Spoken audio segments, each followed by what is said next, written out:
Hello दोस्तों, क्या हाल है आपके। दोस्तों, इस वीडियो में हम बात करेंगे टॉप 10 ऐप्स के बारे में आपके आईपैड के लिए, जो आपके आईपैड को एक गेम खेलने और मूवी देखने के डिवाइस से एक कंप्लीट यूटिलिटी डिवाइस बना देंगी। दोस्तों, इस वीडियो को आखिर तक देखिएगा, क्योंकि अगर आपको मूवी देखना और नेट सीरीज़ देखना पसंद है तो हम आपको एक ऐसी ऐप के बारे में बताएंगे जो आपका काफ़ी समय बचाएगी। मेरा नाम है सिद्धार्थ और आप देख रहे हैं टेक्नो एडिट्स इंडिया। दोस्तों, अगर आपको ये वीडियो पसंद आए तो इसे लाइक करें और हमारे चैनल को सब्सक्राइब करें। तो चलिए देखते हैं टॉप 10 ऐप्स आपके आईपैड के लिए। पहली दो ऐप्स क्योंकि एक दूसरे से रिलेटेड हैं, इसलिए हम उन दोनों के बारे में एक साथ बात करेंगे। ये हैं किंडल और रीडवाइज। दोस्तों, किंडल आईपैड पर बुक्स पढ़ने के लिए मेरी फेवरेट ऐप है। बहुत से लोग ये मानते हैं कि ई बुक्स पढ़ने का सबसे अच्छा अनुभव किंडल पेपरवाइट ई रीडर पर आता है, क्योंकि इसमें ई इंक टेक्नोलॉजी यूज़ होती है, जिससे हमारी आंखों पर कम स्ट्रेन पड़ता है। मैंने भी कुछ समय तक बुक्स पढ़ने के लिए किंडल पेपरवाइट का इस्तेमाल किया, पर फिर मैं वापस रीडिंग के लिए आईपैड पर किंडल ऐप पर आ गया। इसके कारण है कि आईपैड पर एप्पल पेंसिल के साथ रीडिंग करने का एक्सपीरियंस काफ़ी बेटर है। इससे आप हर एक वर्ड को फॉलो कर सकते हैं। रिसर्च के मुताबिक अगर हम पेन या पेंसिल के साथ रीडिंग करते हैं तो इससे हमारी रीडिंग स्पीड भी बढ़ती है। इसमें हम चीज़ों को आसानी से हाईलाइट कर सकते हैं, किसी भी वर्ड के मीनिंग को आसानी से देख सकते हैं। जब हम किसी वर्ड को सिलेक्ट करते हैं तो हम उस वर्ड के बारे में 3 चीज़ें देख सकते हैं। हम उस वर्ड का मीनिंग देख सकते हैं, विकिपीडिया में उस वर्ड के बारे में क्या जानकारी है वो देख सकते हैं, और उस वर्ड का ट्रांसलेशन इंग्लिश से अन्य भाषाओं में जैसे फ्रेंच, जर्मन या इटालियन में कर सकते हैं। एक चीज़ जो आईपैड पर किंडल में बुक पढ़ने के अनुभव को और बेहतर बना देती है वो है कि आप आईपैड के मल्टीटास्किंग फीचर का इस्तेमाल करके किंडल ऐप के साथ किसी नोट टेकिंग ऐप जैसे नोटेबिलिटी पर बुक्स पढ़ते पढ़ते भी नोट्स बना सकते हैं। आपको इसके लिए किसी नोटबुक की ज़रूरत नहीं है। ये फ़ीचर मुझे बहुत काम का लगता है और मैं इसे तकरीबन हमेशा ही इस्तेमाल करता हूँ। दूसरी ऐप रीडवाइज एक बहुत ही अच्छी ऐप है। हम इस ऐप को अपनी किंडल ऐप के साथ लिंक कर सकते हैं। रीडवाइज हमें हमारे किंडल की सभी बुक्स की हाइलाइट्स एक जगह पर दिखाता है। बहुत बार ऐसा होता है कि हम सोचते हैं कि हमें किसी बुक के इम्पोर्टेंट पॉइंट्स जिन्हें हमने हाईलाइट किया है एक जगह पर मिल जाएं, जिससे जब भी हमें उस बुक को दोबारा कभी रेफ़र करना हो तो हम उन इम्पोर्टेंट हाइलाइट्स को पढ़ सकें। रीडवाइज हमारी इसी समस्या का समाधान करता है। इस ऐप में हमें हमारी सारी बुक्स की हाइलाइट्स एक जगह पर मिल जाती हैं। हम ब्राउज़र टैब में जाकर किसी भी बुक को सिलेक्ट करके उस बुक की हाइलाइट्स को देख सकते हैं। इसमें हमें हाईलाइट किया हुआ टेक्स्ट और बुक में वो टेक्स्ट कहाँ है उसकी लोकेशन भी दिखती है। हम इन हाइलाइट्स को यहाँ से अपने ट्विटर, इंस्टाग्राम या फेसबुक फीड्स पर भी शेयर कर सकते हैं। इस ऐप के बारे में एक दूसरी अच्छी चीज़ ये है कि ये हमें हमारी बुक्स की हाइलाइट में से कुछ सिलेक्टेड हाइलाइट्स रोज़ मेल भी करती है। इससे हमें हमारे किंडल बुक्स के इम्पोर्टेंट पीसीस को दिमाग में ताज़ा करने में मदद मिलती है और साथ के साथ डेली मोटिवेशन भी मिलता है।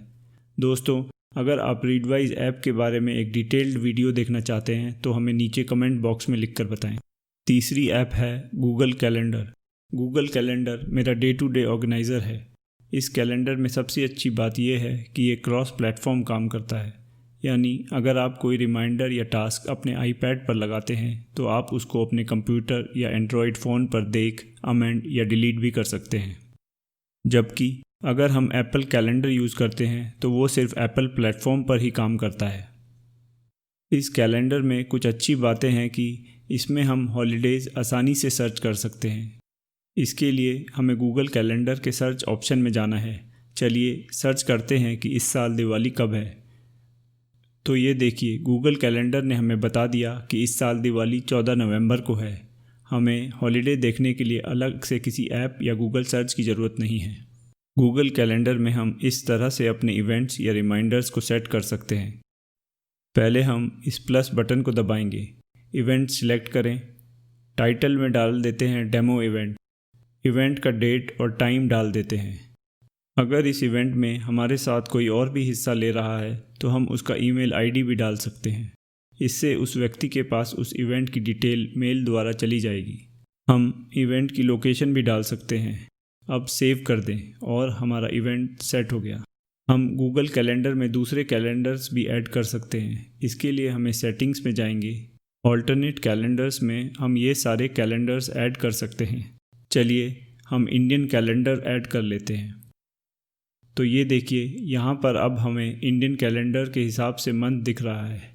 यहाँ ब्रैकेट में हिंदू डेट आ रही है। गूगल कैलेंडर में एक बहुत अच्छा फीचर है जिसे ज़्यादा लोग इस्तेमाल नहीं करते। वो है कि आप इस ऐप की मदद से अपने गोल्स को सेट कर सकते हैं और उन्हें ट्रैक कर सकते हैं। चलिए देखते हैं। जब हम इस प्लस साइन को क्लिक करते हैं तब हमारे सामने ये 3 ऑप्शन आते हैं: गोल, रिमाइंडर और इवेंट। हम गोल को सिलेक्ट करेंगे। गूगल कैलेंडर में हम इन सब चीज़ों के लिए गोल सेट कर सकते हैं: एक्सरसाइज करने का, किसी नई स्किल को सीखने का, फैमिली या फ्रेंड्स के साथ समय बिताने का, अपने आप को ज़्यादा समय देने का, या अपनी लाइफ को ऑर्गेनाइज करने का। मान लीजिए कि हमें अपने लिए गोल सेट करना है कि मैं रोज़ रनिंग करूँगा, तो हम एक्सरसाइज सिलेक्ट करेंगे। उसमें हम रन सिलेक्ट करेंगे। कितने दिन रनिंग का हमें गोल सेट करना है? चलिए 5 दिन का लगा लेते हैं। अब सिलेक्ट कर लें कि हमें रोज़ कितना दौड़ना है। मैं सेट कर लेता हूँ 30 मिनट रोज़। हम सुबह रनिंग करेंगे। अब इसे सेव कर लेते हैं और ये लीजिए, हो गया आपका गोल सेट। अब हम इस गोल को अपने कैलेंडर में देख सकते हैं। अब हम किसी भी दिन पर क्लिक करके उस गोल का स्टेटस देख सकते हैं कि हमने उस वीक में 5 दिन में से कितनी बार रनिंग की है। गूगल कैलेंडर में आप अपने मंथली बिल पेमेंट रिमाइंडर्स भी लगा सकते हैं। उसके लिए आप प्लस बटन दबाकर रिमाइंडर्स में जाइए। इसमें हम फ़ोन बिल का रिमाइंडर लगाते हैं। अगर हमारे फ़ोन का बिल हर महीने की 5 तारीख को ड्यू होता है तो हम डेट में 5 सिलेक्ट करेंगे और रिपीट में एवरी मंथ सिलेक्ट कर लेंगे। इससे हर महीने की 5 तारीख को हमारे कैलेंडर में रिमाइंडर लग जाएगा और हम फिर कभी अपने बिल्स की ड्यू डेट मिस नहीं करेंगे। तो ये थी वो चीज़ें जो गूगल कैलेंडर को एक कमाल की ऐप बनाती हैं। चलिए अब चलते हैं चौथी ऐप पर, और ये भी एक गूगल की ही ऐप है, गूगल ड्राइव। दोस्तों, आपके साथ ऐसा कितनी बार हुआ है कि आपने अपनी कोई इम्पोर्टेंट फाइल्स को पेन ड्राइव या एक्सटर्नल हार्ड ड्राइव में रखा और वो करप्ट हो गई, या फिर आपके कंप्यूटर की हार्ड डिस्क क्रैश हो गई? मेरे साथ तो ऐसा काफ़ी बार हुआ है। ऐसे में या तो आपका डाटा हमेशा के लिए चला जाता है या फिर उसे रिकवर करने के लिए आपको बहुत सारे पैसे खर्चने पड़ते हैं। तो इसी प्रॉब्लम से छुटकारा पाने के लिए मैं यूज़ करता हूँ गूगल ड्राइव ऐप को। ये एक ऐसा क्लाउड स्टोरेज ऐप है जिससे हम अपनी सारी इंपॉर्टेंट फाइल्स, फ़ोटोज़, वीडियोज़ को गूगल के क्लाउड सर्वर पर स्टोर कर सकते हैं। इसमें 15 GB का डेटा आप बिना किसी खर्चे के स्टोर कर सकते हैं, जबकि उससे ज़्यादा डेटा स्टोर करने के लिए आपको एक मंथली फ़ीस देनी पड़ेगी। पर मेरा मानना है कि ये फ़ीस देना कहीं बेहतर है आपकी किसी इम्पोर्टेंट फाइल्स को खोने से। इसमें हम अपनी photos, word files, excel file या किसी और इम्पोर्टेंट फाइल को बड़ी आसानी से सेव कर सकते हैं और किसी भी डिवाइस में दुनिया में कहीं पर भी हम अपनी फाइल्स को आसानी से यूज़ कर सकते हैं बिना किसी हार्ड डिस्क या पेन ड्राइव को अपने साथ रखे। दोस्तों, 5वीं ऐप एक फ़ोटो एडिटिंग ऐप है। ये है लाइटरूम अडोब की फेमस फ़ोटो एडिटिंग ऐप है जो आईपैड पर भी है। ये ऐप जल्दी से फ़ोटोज़ को एडिट करने के लिए बहुत बढ़िया है। बहुत से यूज़र्स के लिए इसकी फ़ोटो एडिटिंग उनकी रिक्वायरमेंट के लिए काफ़ी है। आइए देखते हैं। हमारी फ़ोटोज़ में से ये एक इमेज है। चलिए इसको एडिट करते हैं। इसका एडिटिंग मेन्यू एक बेसिक मेन्यू है जो एक आम यूज़र की ज़रूरत की सारी चीज़ें देता है, और ये बाकी फ़ोटो एडिटिंग ऐप्स जैसे फ़ोटोशॉप या एफिनिटी फ़ोटो के मेन्यू की तरह ज़्यादा कॉम्प्लिकेटेड भी नहीं है। इसमें राइट हैंड साइड के पहले टैब में आप अपनी फ़ोटोज़ में बेसिक एडिटिंग कर सकते हैं, जैसे आप अपनी इमेज का एक्सपोजर, कॉन्ट्रास्ट, हाइलाइट्स जैसी चीज़ों को यहाँ से चेंज कर सकते हैं। कलर टेम्परेचर, वाइब्रेंस, सैचुरेशन को भी आप यहाँ से चेंज कर सकते हैं। इमेज की क्लैरिटी को कम या ज़्यादा कर सकते हैं। आप अपनी इमेज में यहाँ से प्रीसेट फ़िल्टर्स लगा सकते हैं। इमेज को क्रॉप, रोटेट या अगर आपकी इमेज टेढ़ी है तो उसको सीधा कर सकते हैं। और भी कुछ चेंजेस आप अपनी इमेज में लाइटरूम ऐप में कर सकते हैं। तो ये ऐप बेसिक फ़ोटो एडिटिंग के लिए बहुत बढ़िया ऐप है। अगली ऐप है कैनवा एक डिज़ाइन ऐप है जिसमें आप अपने इंस्टाग्राम पोस्ट, अपने बिजनेस या ब्रांड के लिए लोगोज़, फेसबुक के लिए design, flyer, posters, invitation design कर सकते हैं। चलिए एक फ्लायर बनाकर देखते हैं। सबसे पहले हम क्रिएट अ डिज़ाइन पर क्लिक करेंगे। उसमें से हम फ्लायर चूज़ कर लेंगे। लेफ़्ट साइड में हमें ये सारे टेम्पलेट्स दिख रहे हैं, चलिए ये वाला सिलेक्ट कर लेते हैं। अब इस डिज़ाइन में हम अपने हिसाब से कोई भी चेंज कर सकते हैं। हम ओपन माइक नाइट की जगह डाल देते हैं डेमो टेक्स्ट, डेट कर देते हैं 15 अगस्त। तो हम इस तरह अपने हिसाब से टेम्पलेट में चेंज कर सकते हैं। चेंज करने के बाद हम इस डिज़ाइन को एक्सपोर्ट करके अपने आईपैड के इमेजेस में सेव कर सकते हैं, या फिर हम उसे गूगल ड्राइव में भी ट्रांसफ़र कर सकते हैं। कैनवा ऐप में हम अपने यूट्यूब के थंबनेल्स भी बना सकते हैं। 7वीं ऐप एक नोट टेकिंग ऐप है, वो है नोटेबिलिटी। नोटेबिलिटी एक बहुत पॉपुलर नोट टेकिंग ऐप है। ये मेरी फेवरेट नोट टेकिंग ऐप में से एक है।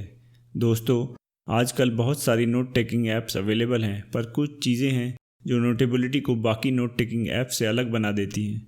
वो हैं, सबसे पहली है कि हम इसमें नोट्स लेते लेते ऑडियो भी रिकॉर्ड कर सकते हैं। ये फीचर बहुत काम आता है जब हम किसी मीटिंग में हों या फिर क्लास में पढ़ते समय।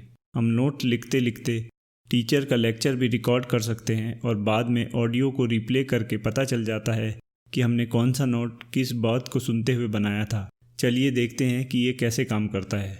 हम एक नया नोट खोल लेंगे और नोट लिखना शुरू करने से पहले हम इस रिकॉर्डिंग के बटन को दबाकर रिकॉर्डिंग शुरू कर लेंगे। ये नोट मैं नोटेबिलिटी के रिकॉर्डिंग फीचर को चेक करने के लिए बना रहा हूँ। चलिए इसे प्लेबैक करके देखते हैं। ये नोट मैं नोटेबिलिटी के रिकॉर्डिंग फीचर को चेक करने के लिए बना। तो इस तरह हम अपने नोट्स को रिकॉर्डिंग के साथ कंपेयर करके देख सकते हैं। काश ये ऐप मेरे कॉलेज के टाइम पर आई होती। नोटेबिलिटी में हम मल्टीटास्किंग की मदद से किसी भी आर्टिकल के टेक्स्ट या इमेज को अपने नोट पर ड्रैग कर सकते हैं। चलिए देखते हैं। हमें बस टेक्स्ट को सिलेक्ट करना है और अपने नोट पर ड्रॉप कर देना है। उसी तरह हम इमेज को भी ड्रैग एंड ड्रॉप कर सकते हैं। हम इसमें जिफ फाइल्स भी ड्रैग कर सकते हैं। इस ऐप में आप PDF फाइल्स के ऊपर अपने नोट्स बना सकते हैं और चीज़ों को हाईलाइट भी कर सकते हैं। ये सारी चीज़ें नोटेबिलिटी को एक बहुत बढ़िया नोट टेकिंग ऐप बनाती हैं।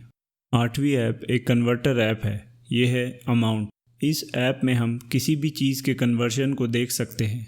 जैसे अगर हमें एरिया देखना है कि 1000 स्क्वायर फीट में कितने स्क्वायर मीटर होते हैं, तो हम स्क्वायर फीट में 1000 डालेंगे और हमें अलग अलग यूनिट्स में उसका कन्वर्जन मिल जाएगा। जैसे 1000 स्क्वायर फीट में 92.903 स्क्वायर मीटर होते हैं या 1,44,000 स्क्वायर इंच होते हैं।